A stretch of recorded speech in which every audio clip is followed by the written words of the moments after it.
For our next demonstration, we're going to call upon Donald to be our subject. Donald, would you like to do a demonstration? Of course.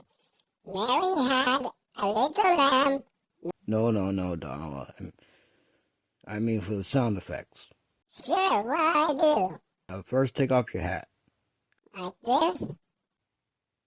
That's fine. Now, we know the head is not hollow, but we associate this sound with it.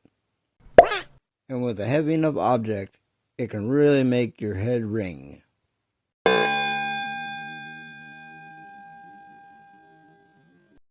And when a person is shot out of a cannon... Oh no, not that! Okay, Donald, we're done with the sound effects. No. Absolutely not. Oh, come on, Donald. You enjoy this next part.